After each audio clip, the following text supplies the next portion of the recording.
আসসালামু আলাইকুম, this is Murali Farah here. আমাদের জীবনে আমরা যদি এগিয়ে যেতে চাই তাহলে law of attraction, power of manifestation সমস্ত জায়গায় এবং পাওয়ার অফ প্রেয়ার একটা কথা বলা আছে। সেটা হচ্ছে কি, don't share in your dreams another people বা অ্যানাদার সারাউন্ড বা যে কোনো মানুষকে আপনি আপনার স্বপ্নের কথা ভেতর থেকে কখনোই বলবেন না বা শেয়ার করবেন না, যতক্ষণ পর্যন্ত না সেই স্বপ্ন সত্যিতে পরিণত হয়। তাহলে কি হয়, সেই মানুষটার মনের ভেতরের একটা নেগেটিভিটিস এবং নেগেটিভ একটা অবস্ট্রাকলস এবং তার ভেতর থেকে একটা না বোধক শব্দ আপনার কাছে চলে আসবে। তখন বলবে এটা খুবই ডিফিকাল্ট হবে তোমার জন্য বা আপনার জন্য, আপনি এটা পারবেন না, আপনার দ্বারা এটা হবে না। এগুলো হচ্ছে ওয়ান কাইন্ড অফ কি, নেগেটিভ থট।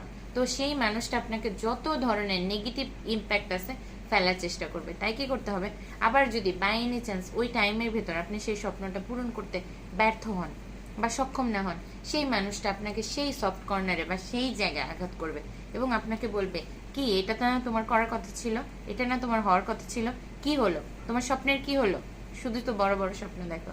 তাই কি করতে হবে, স্বপ্নকে স্বপ্নের গতিতে এগিয়ে নিয়ে গিয়ে নিজেকে বিশ্বাস করে নিজের কাজের জায়গাকে প্রপার করে এগিয়ে যেতে হবে। আর মানুষদেরকে শেয়ার করা থেকে বিরত থাকতে হবে। কারণ কি, শেয়ার তাকেই করতে হবে যে আপনার সেই স্বপ্নের মর্যাদা দিতে পারে। সবাই ভালো থাকবো, থ্যাংক ইউ।